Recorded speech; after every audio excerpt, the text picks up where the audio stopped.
Hello student, आज हम लोग पढ़ेंगे सर्वनाम। सर्वनाम किसे कहते हैं? तो सर्वनाम के पहले आप लोगों को संज्ञा पढ़ना पड़ेगा, तो आप लोग आसान तरीके से सर्वनाम समझ सकते हैं। तो मैं आप लोग को सबसे पहले संज्ञा किसे कहते हैं। संज्ञा किसी व्यक्ति, वस्तु, स्थान के नाम को संज्ञा कहते हैं।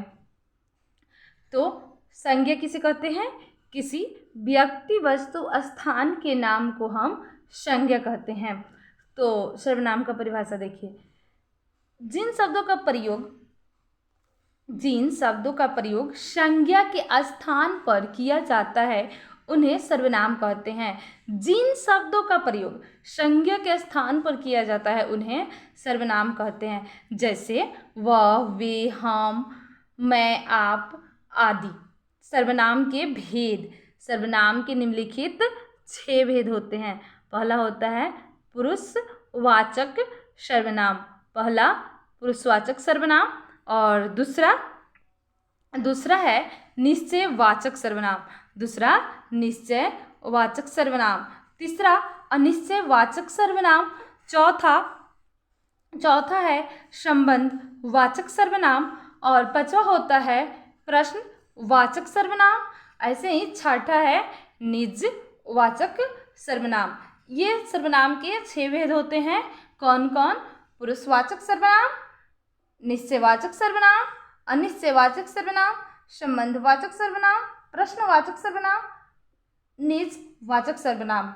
तो आइए हम इसका सबसे पहले पुरुषवाचक सर्वनाम का परिभाषा पढ़ते हैं और देखते हैं कि इसके कितने भेद होते हैं। तो पुरुषवाचक सर्वनाम का परिभाषा होता है जो सर्वनाम वक्ता अपने लिए, सुनने वाले के लिए और अन्य के लिए प्रयोग करता है उसे पुरुषवाचक सर्वनाम कहते हैं। पुरुषवाचक सर्वनाम किसे कहते हैं?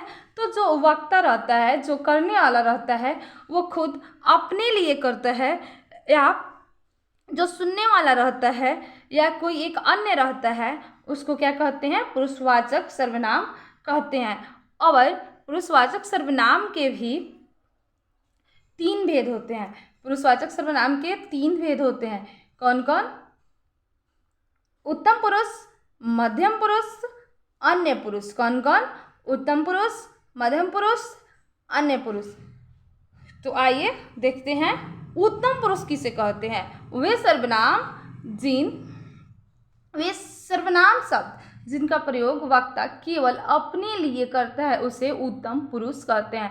अब उत्तम पुरुष कौन होता है? तो उत्तम पुरुष वही होता है जो आदमी रहता है, जो वक्ता रहता है, खुद अपने लिए जो करता है, जो अपने लिए करता है उसे क्या कहते हैं? उत्तम पुरुष कहते हैं। वे सर्वनाम जिनका प्रयोग वक्ता अपने लिए करता है, खुद के लिए जो रहता है, वो खुद के लिए करता है वक्ता, उसी को उत्तम पुरुष कहते हैं। जैसे मैं, हम, मुझे, हमें।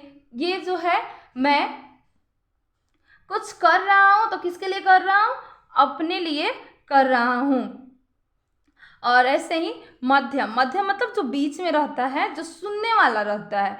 तो मध्यम पुरुष का परिभाषा हुआ वे सर्वनाम शब्द जिनका प्रयोग वक्ता सुनने वाले के लिए करता है उसे मध्यम पुरुष कहते हैं। तो सुनने वाला कौन होता है? जैसे 3 आदमी खड़ा है तो बीच में जो रहता है, जैसे एक बार और इसका परिभाषा पढ़ लीजिए। मध्यम पुरुष वे सर्वनाम शब्द जिनका प्रयोग वक्ता सुनने वाले के लिए करता है उन्हें क्या कहते हैं? मध्यम पुरुष कहते हैं। जैसे तुम, तुम्हें, आप, तुम्हारे लिए मैं कुछ किया, तो किसके लिए? तुम्हारे लिए। वैसे ही लास्ट है एक, ये पुरुषवाचक सर्वनाम का लास्ट आता है अन्य पुरुष। अन्य पुरुष, अब अन्य पुरुष किसे कहते हैं? वे सर्वनाम शब्द जिनका प्रयोग वक्ता किसी अन्य व्यक्ति या वस्तु के बारे में करता है उसे अन्य पुरुष कहते हैं। जैसे वह पुरुष के लिए होता ही है। वह स्त्री वाले, वे, उन्हें, उसने, उन्हें, उसका आदि। ये सब अन्य पुरुष में आता है। तो मैं ऐसा करती हूँ कि आप लोग उत्तम पुरुष, मध्यम पुरुष और अन्य पुरुष अच्छा से समझे होंगे। तो ये सब किस में आते हैं? तो ये पुरुषवाचक सर्वनाम के 3 भेद होते हैं। कौन कौन? उत्तम पुरुष, मध्यम पुरुष, अन्य पुरुष। तो पुरुषवाचक सर्वनाम के 3 भेद होते हैं, उत्तम पुरुष, मध्यम पुरुष, अन्य पुरुष। तो एक बार और मैं आप लोग को इसको बता देती हूँ कि पुरुषवाचक सर्वनाम किसे कहते हैं। जो सर्वनाम शब्द वक्ता अपने लिए, जो सर्वनाम शब्द वक्ता अपने लिए, सुनने वाले के लिए और अन्य के लिए प्रयोग करता है, उन्हें क्या कहते हैं? पुरुषवाचक सर्वनाम कहते हैं। और पुरुषवाचक सर्वनाम के 3 भेद होते हैं। पुरुषवाचक सर्वनाम के 3 भेद होते हैं, उत्तम पुरुष, मध्यम पुरुष और अन्य पुरुष। तो उत्तम पुरुष किसे कहते हैं? वे सर्वनाम शब्द जिनका प्रयोग वक्ता अपने लिए करता है उसे उत्तम पुरुष कहते हैं। जैसे मैं, मुझे, हमें, ये सब उत्तम पुरुष में आएगा। और मध्यम पुरुष में क्या आएगा? वे सर्वनाम शब्द जिनका प्रयोग वक्ता सुनने वाले के लिए करता है उन्हें मध्यम पुरुष कहते हैं। जैसे तुम, तुम्हें, आप, तू आदि। और अन्य पुरुष वे सर्वनाम शब्द जिनका प्रयोग वक्ता किसी अन्य व्यक्ति या वस्तु के बारे में करता है उन्हें क्या कहते हैं? अन्य पुरुष कहते हैं। वह, वे, उन्हें, ये सब अन्य पुरुष है। और एक हम लोग दूसरा जो है निश्चयवाचक सर्वनाम। निश्चयवाचक सर्वनाम किसे कहते हैं? तो आइए इसका परिभाषा देखते हैं।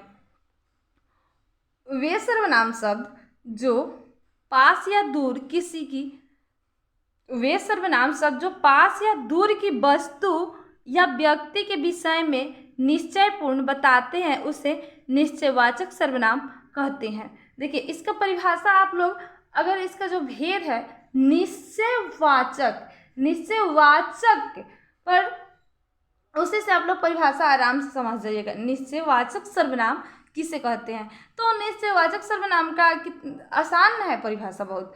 वे सर्वनाम शब्द जो पास या दूर की वस्तु, पास या दूर की वस्तु या व्यक्ति के विषय में निश्चय पूर्वक बताता है उसे निश्चयवाचक सर्वनाम कहते हैं। तो देखिए जैसे यह इस शहर का प्रसिद्ध मंदिर है, तो इसमें निश्चय क्या है? यह जो है, जो मंदिर है, तो इस शहर का प्रसिद्ध मंदिर है। आपको पता है कि हाँ यह जो मंदिर है इस नगर का, इस शहर का प्रसिद्ध मंदिर है। वे गाय हैं परंतु ये इनके बछड़े हैं। तो इसमें देखिए निश्चयवाचक सर्वनाम क्या है? उपयुक्त वाक्यों में यह, वे, यह एक क्या है? निश्चयवाचक है। और वे, ये दोनों, इस दोनों वाक्य में, एक में यह और एक में वे, ये दोनों निश्चयवाचक सर्वनाम है। तो इसका परिभाषा आप लोग समझ गए होंगे। एक और आप लोग को बताती हूँ, 3 आज और 3 कल के वीडियो में मैं आप लोगों को बता दूंगी। तो निश्चयवाचक समझ गए होंगे तो आप आसानी से अनिश्चयवाचक सर्वनाम समझ जाइएगा। अनिश्चयवाचक सर्वनाम किसे कहते हैं? जिसको निश्चयवाचक सर्वनाम समझ में आ गया होगा वे आसानी से अनिश्चयवाचक सर्वनाम समझ लेगा। देखिए वे सर्वनाम शब्द जो किसी अनिश्चित व्यक्ति या वस्तु का बोध कराता है उन्हें अनिश्चयवाचक सर्वनाम कहते हैं। उसका परिभाषा और इसका परिभाषा बस थोड़ा सा अंतर है। वे सर्वनाम शब्द जो किसी अनिश्चित व्यक्ति या वस्तु का क्या कराता है? बोध कराता है, उन्हें अनिश्चयवाचक सर्वनाम कहते हैं। जैसे कोई दरवाज़ा खटखटा रहा है, अब ये नहीं पता है कि कौन दरवाज़ा खटखटा रहा है, कोई ना कोई दरवाज़ा खटखटा रहा है। दूध में कुछ गिर गया, ये नहीं पता है कि क्या गिरा है, इतना पता है कि बस दूध में कुछ गिर गया है, दूध में कुछ गिर गया है। किसी ने झूठ मजाक किया, किसी ने झूठ मजाक किया। अब इसमें अनिश्चयवाचक सर्वनाम कौन कौन सा है, तो देखिए इस वाक्य में, उपयुक्त वाक्य में कुछ और कुछ, कोई है पहला में, दूसरा में कुछ और तीसरा में किसी। किसी शब्द अनिश्चयवाचक सर्वनाम है जो किसी अनिश्चित व्यक्ति या वस्तु का बोध कराए, उसे अनिश्चयवाचक सर्वनाम कहते हैं। तो आज आप लोग समझे सर्वनाम किसे कहते हैं, सर्वनाम के कितने भेद होते हैं। तो सर्वनाम के कितने भेद होते हैं, 6 भेद होते हैं। और पुरुषवाचक सर्वनाम पढ़े आप लोग, पुरुषवाचक सर्वनाम किसे कहते हैं और पुरुषवाचक सर्वनाम के कितने भेद होते हैं। पुरुषवाचक सर्वनाम के 3 भेद होते हैं। कौन, उत्तम पुरुष, मध्यम पुरुष, अन्य पुरुष। और दूसरा हम लोग पढ़े निश्चयवाचक सर्वनाम और तीसरा हम लोग पढ़े अनिश्चयवाचक सर्वनाम। 3 आज हम लोग कंप्लीट किए और 3 नेक्स्ट वीडियो में हम लोग कंप्लीट करेंगे।